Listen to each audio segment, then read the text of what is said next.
Nashville, Tennessee. We got a big show uh, coming up. Uh, Before I get to that, help me help Jake Roberts get the 2014 WWE World Rumble. I know some people are gonna believe it's all gonna say it's too soon, too late, but there's always a possibility. So help me help him. Check out that link in the description and put your name on a dotted line if you're a Jake Roberts fan like I am. But we are live in Nashville, Tennessee. At least Raw is. And we got two big matches already announced. Biggie Langston challenges Curtis Axel for the Intercontinental Championship. Plus, the match everyone wanted to see since last week. Uh, the match we all thought was going to end up on Survivor Series is happening tonight. The Usos, the Woods, and CM Punk and Daniel Bryan, the Build and the Best, I guess, take on the Shield and the Wyatt family in a 12-man tag team match, which I believe will be the best match I've seen in a long time. Uh, but after what happened last week, when the Authority went on vacation, there was no discernible authority figure. Uh, Kane, Vicky Guerrero, and Brad Maddox all claimed to be in charge, but there was no real authority and no real control over the show as Orton got chokeslammed. Randy Orton got chokeslammed through a table by the Big Show, and it all hell broke loose between the men that will be in the 12-man tag match tonight. But how will Triple H and Stephanie McMahon take control of the company back? Uh, what will they have in store for the universe, the superstars, and the would-be authorities, Vicky Guerrero, Kane, and Brad Maddox? It should be an interesting war. Let's see how the whole thing turns out. The Authority is back in the WWE. Triple H and Stephanie back from the very well-deserved vacation. Uh, lay down the law to the people who thought they were charged last week, Vicky Guerrero and Brad Maddox. First, Randy Orton came out and was a little bit upset that there was no clear authority figure last week. There was no backup from the Shield, and we ended up going through a table via a choke slam from the Big Show, the world's largest choke slam from Big Show, who was standing on the steel stairs. Choke slam Orton through the announce table, and Orton was a little bit upset from that, but everything seems to be smooth over as not only tonight we will see the Divas champion AJ Lee go one-on-one with Vicky Guerrero. Let's fight Vicky Guerrero and AJ tonight. Plus, right now, the first match of the night, Randy Orton, the current reigning defending face of the WWE and WWE champion, Randy Orton, goes one-on-one in a no disqualification match against Brad Maddox. Maddox tried to leave before the match could start, but Kane, the new director of operations, Kane, came out and stopped Vicky and Maddox from leaving and assured the Authority that he would compete in the match. He's been signed one-on-one with Randy Orton in a no disqualification match. It's gonna be an interesting war. Plus, Florida Georgia Line, the very popular country music duo, will perform live tonight. It's gonna be an interesting war. Let's get back and see how the rest of it goes. Brad Maddox is officially dead on arrival after being destroyed by Randy Orton. It kind of looked like Maddox was in control in the beginning, but Orton snapped and when he realized that Maddox was actually in control, Orton snapped and grabbed the microphone and started beating Maddox over the head uh, until the referee called for the winning bell, apparently declaring Randy Orton the champion. But the winner. I mean, uh, but coming up next is the Intercontinental title match. Uh, the reigning defending Intercontinental champion Curtis Axel defends against the uh, muscular behemoth known as Big E Langston. Will Langston take the title, or can Axel fend him off and successfully defend his championship? We're about to find out. Intercontinental title match is coming up. Big E Langston captures his first championship uh, by beating Curtis Axel for the Intercontinental title. I'm not really sure how I feel about this because number one, uh, well, number one, I'm not sure he's really been around and done enough to be in that position. But also, it kind of seemed like uh, Axel didn't really fight as much as I thought he would, or thought he should have, as a champion defending the title. It seemed like he basically just allowed Big E to do whatever he wanted. But but what does this mean for Axel's career going forward? Does this mean he's back to jobbing on shows like Superstars, or does this mean, or is there going to be something bigger in his future than the Intercontinental Championship? We'll have to stay tuned to Raw, SmackDown, and the rest of the WWE television shows to find that out. But we still got more Raw Country to get through. We're still under the first hour. It's not even been a full hour, and we already have a new Intercontinental Champion. Brad Maddox apparently has been carted off in an ambulance after being destroyed by Randy Orton. Is thinking, well, next, is he gonna be carted out after a match with the Divas champion AJ Lee? I'm not sure, but it's gonna be a fun night tonight. A great show, and plus the Shield say that they're gonna watch Randy Orton's back because that's what the Authority wanted. But Orton has to have their back also, so I don't know what that means, but we'll find out, I guess, later on the show.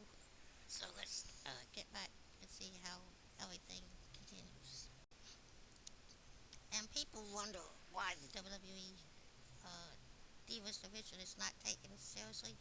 You just saw a Divas musical chairs seriously, but Natalia was the only one that was actually officially eliminated. I think it basically broke down in no time flat. The entire Divas division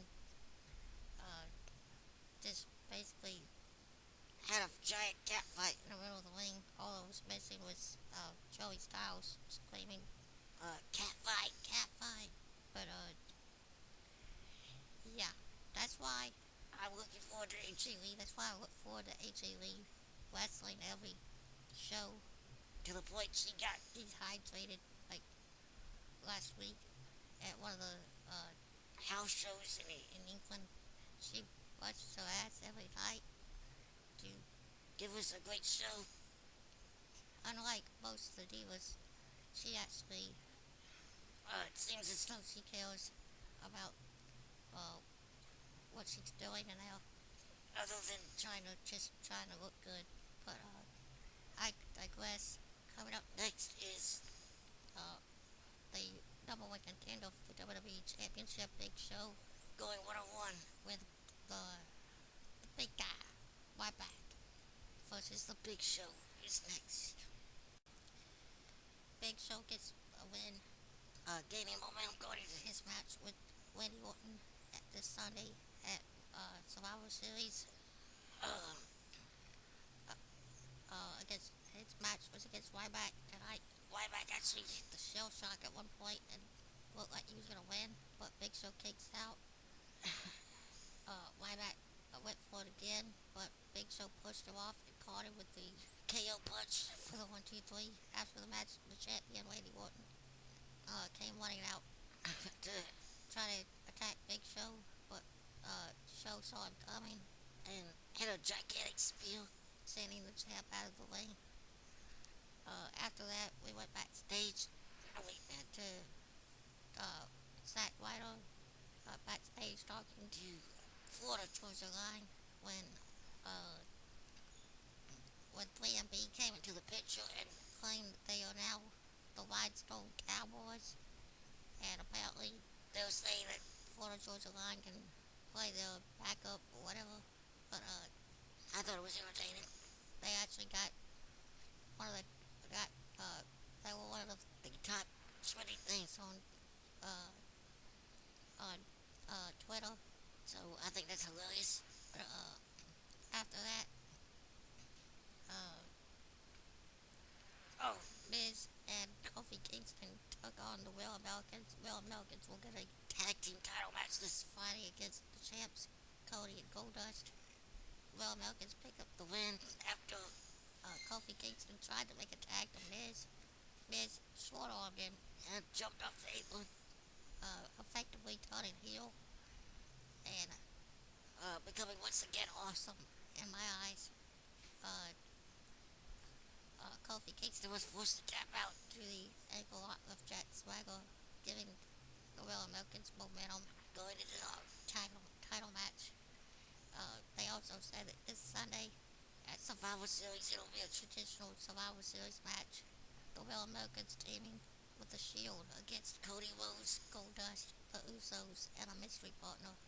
Not sure who it's gonna be, but should be an interesting show. After a commercial break, we come back to Vicky Quill taking on AJ Lee. Not really a complete match in my opinion because Vicky basically passed out before the commercial and they started to wheel out, but well on a gunny. But Stephanie told him to take her to the ring, well, because she was clearly faking it. And then during the her time in the ring, she basically passed out like 3 or 4 times before finally being forced to tap out to the only hold of the match, the Black Widow by AJ, forcing Vicky to tap out. Uh, Coming up next is apparently Dolph Ziggler 101 with Damien Sandow and Triple H told him that since they're in Nashville, they're gonna have what's called a Broadway Raw. And not even Triple H knew what it meant, but it should be interesting to watch. So let's see how it all turns out. The Broadway Brawl ends up in a win for Dolph Ziggler, which it was basically basically a hardcore match, for lack of a better word, in which they used uh, country music instruments such as the drum, guitar, and many other things. At one point, I was very shocked and surprised and very amused to hear JBO actually ask how there were so many guitars in the ring. He said he asked if Double J left them under the ring or whatever, which I thought was hilarious. But Dolph Ziggler picks up the win after trapping Damien inside of one of the snare drums and inside the bass drum, I guess, and hitting him over the head with a guitar for the 1, 2, 3. Uh, After that, we go backstage where Randy Orton demands to know whether or not he has the backing uh, of the authority, and if they believe he can actually win against the Big Show this Sunday. Triple H and Stephanie said they have to think about it, which I'm not sure what that means, but it can't be good for Randy Orton. But coming up next, I believe, is the musical performance by Florida Georgia Line, as John Cena was just talking to him, and apparently he's on his way into the arena. I'm not sure why, but uh, in my opinion, I believe it's about time for Florida Georgia Line to perform on Raw. So let's get back to it. John Cena comes out to try to tell everyone that he's fine, but he's well after being attacked on SmackDown by Del Rio. But uh, we all see he's found a sling on his arm after a couple minutes of Cena's diatribe. Uh, Del Rio comes out and tries to convince him to hold up the title with his bad arm to prove to the world that he's seriously hurt. But Cena baits him into the ring, and uh, uh, before Del Rio can attack, Cena whips off the sling and attacks Del Rio, setting him up for the Attitude Adjustment. But Del Rio grabs the ropes and dives out of the ring to live the fight until Survivor Series this Sunday. But we still got one more SmackDown before that, so anything can happen. Uh, After that, we go to commercial and come back, and it's the Rhinestone Cowboys, formerly the 3MB, taking on, two of the 3MB, Drew McIntyre and Jinder Mahal, taking on R-Truth, and the debuting Xavier Woods, which I'm a big fan of in NXT. Glad to see him on Raw with the Truth of all people. But he's anybody who gets a chance to watch him, I'd take the opportunity. But he picks up the win with a move he calls Lost in the Woods. I think it's basically the move that Gail Kim does in TNA, but he's still a very good wrestler. But he gets the win over Drew McIntyre. After that, we go backstage where the Authority informs Randy Orton that they do in fact believe in him. The fact and him being the face of the WWE, they believe in him so much that they're gonna make sure that there's no interference this Sunday between him and Big Show, and anybody, including the Shield, effectively making it a official one-on-one match, and not really doing any favors for Orton after what he went through tonight. But after a commercial, we come back, and Florida Georgia Line pulls off an amazing performance of the song Round Here. But coming up next is the main event of the evening. CM Punk, Daniel Bryan, the Best in the Build team, with the Usos and the Tag Team Champions Goldust and Cody against the Shield, the unlikely tandem of the Shield and the Wyatt family. The YWC Dream Match is coming next year. It should be an awesome main event. Let's see how it all turns out. An epic main event finishes with CM Punk getting the GTS on Dean Ambrose. After the match, the Real Americans come out to help attack Daniel Bryan and CM Punk and Cody and Goldust, along with the Wyatt family. It was a 5 against 4 beatdown until the return of Mr. 619. Rey Mysterio was back to make the save. In my opinion, this kind of gives away Mysterio will most likely be the mystery tag team partner for the Rhodes and the Usos coming this Sunday against the Shield and the Wyatt family. looking forward to that. But that's an amazing Raw. That's the second Raw in a row that I've actually really got excited for. Uh, and actually got excited actually watching it. So, in my opinion, this whole thing with the authority is doing wonders for the WWE right now. So, if anybody disagrees, let me know why in the comments. But in my opinion, it's really helping